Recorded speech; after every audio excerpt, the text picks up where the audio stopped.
Assalamualaikum, anda sedang menonton Sekilas Fakta 30 Jun 2021 bersama dengan saya Nusha Mama Amin.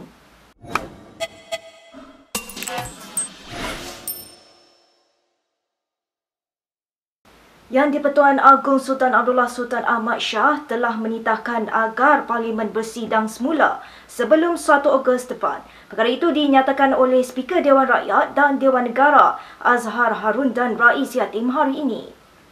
Dalam satu kenyataan bersama hari ini, Azhar dan Rais berkata cadangan supaya Parlimen dibuka sebelum 1 Ogos telah pun dikemukakan kepada Perdana Menteri Muhyiddin Yassin.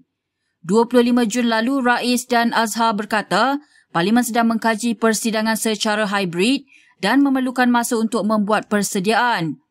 Datuk Pengelola Bijaya Diraja Ahmad Fadil Syamsuddin dalam satu kenyataan semalam berkata Sultan Abdullah antara lain menzahirkan pandangan bahawa sidang Parlimen perlu diadakan secepat mungkin.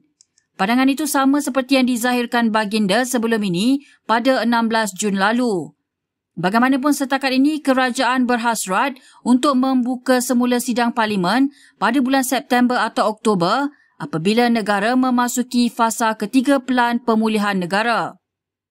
Sementara itu, Muhyiddin hari ini dimasukkan ke hospital setelah mengalami cirit-birit sejak semalam. Perkara itu dinyatakan oleh Pejabat Perdana Menteri dalam satu kenyataan ringkas hari ini.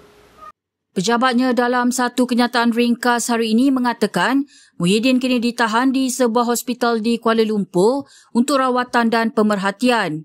Malaysia kini difahamkan bahawa mesyuarat Kabinet hari ini juga ditangguhkan.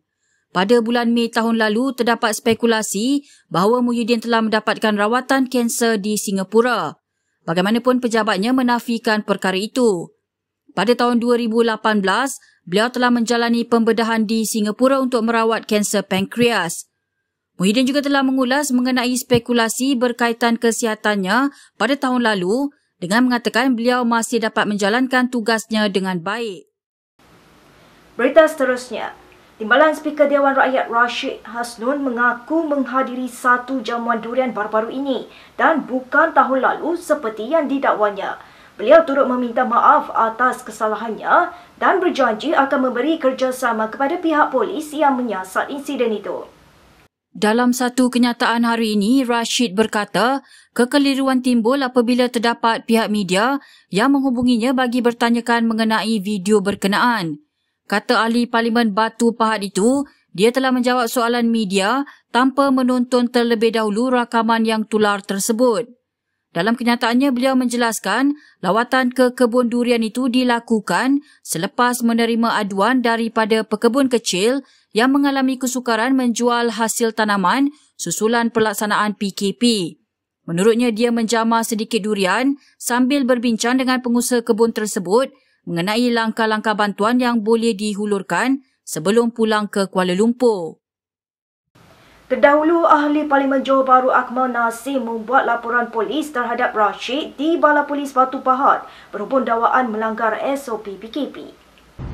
Maklumat yang saya dapat ini adalah daripada individu bernama Ramli Wahab yang mana beliau mengaku dirinya sebagai Ketua Penerangan Parti Peribumi Bersatu Batu Pahat. Jadi beliau juga telah meletakkan program yang lain di laman Facebook beliau yang menunjukkan terdapat satu lagi majlis yang dibuat di pejabat iaitu melibatkan penyerahan replika cek serta ada ucapan dengan pembesar suara dan sebagainya lah. Jadi yang itu bagi saya satu maklumat yang seharusnya diteliti sebab pelanggaran SOP itu bukan hanya berlaku di satu tempat. Dalam pada itu, Akmal turut mempersoalkan rasional Rashid sebagai timbalan Speaker Dewan Rakyat menghadiri jamuan makan durian itu, sedangkan Parlimen ketika ini tidak dibenarkan bersidang.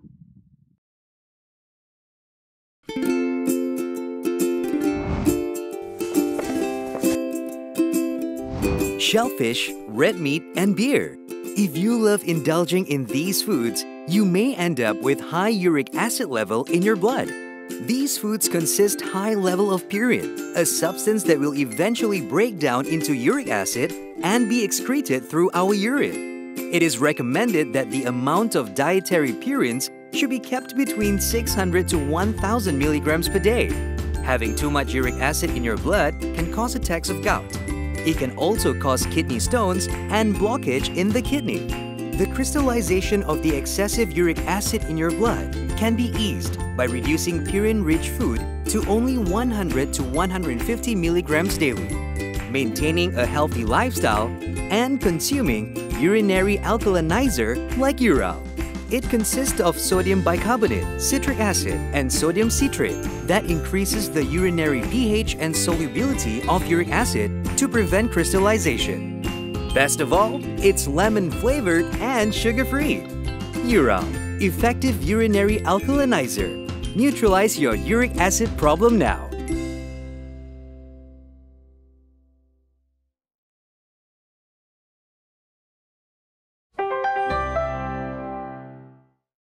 Pemimpin pemuda PKR AMK yang dipecat baru-baru ini secara terbuka mencabar ketua sayap parti itu, Akmal Nasir. 6 daripada mereka termasuk Ketua AMK Selangor, Najwan Halimi, menggesa mesyuarat agung luar biasa diadakan supaya Ketua AMK baru dilantik. Antara lain, mereka mendakwa sejumlah 110 ketua AMK cabang daripada 137 secara keseluruhannya menolak kepimpinan Akmal. Seluruh kepimpinan AMK Selangor dan Perlis dipecat pada Selasa lalu dengan beberapa pemimpinnya di peringkat pusat turut mengalami nasib sama. Alasan yang diberikan adalah rombakan strategik itu sebagai persiapan menghadapi PRU ke-15 memandangkan pemilihan PKR dilanjutkan hingga 2023. Namun kumpulan Najwan berkata jika alasan tersebut diberikan, keseluruhan tampuk kepimpinan AMK harus dirombak. Pertelingkahan terbaru itu berlaku kira-kira selepas setahun pergolakan dalam PKR menyebabkan berlaku insiden lompat parti dan menyebabkan kejatuhan kerajaan Pakatan Harapan. Kabinet akan membincangkan tuntutan yang disuarakan oleh kaki tangan perubatan kontrak KKM yang mahukan prospek kerjaya yang lebih baik. Menteri Kesihatan Dr. Adham Baba berkata, dia menjangka kerajaan akan membuat keputusan berhubung perkara itu tidak lama lagi. Untuk itu, saya mohon supaya doktor-doktor yang sedia ada dalam skim kontrak bersabar dan bertenang. Dan apa yang telah kita buat sebelum ini ialah kita telah pun menaikkan gaji dan juga penyelarasan grade daripada UD 41 kepada UD 43, iaitu gaji dan grade yang hampir sama dengan pelantikan doktor tetap. Tidak ada banyak perbezaan. Adam berkata demikian ketika mengulas rancangan di kalangan doktor kontrak untuk melakukan hartal hujung Julai ini. Mereka antara lain menyuarakan rasa tidak puas hati atas apa yang disifatkan sebagai kekurangan peluang perkembangan kerjaya dan keselamatan kerja dalam industri kesihatan. Baik, berikut beberapa lagi ringkasan berita untuk hari ini.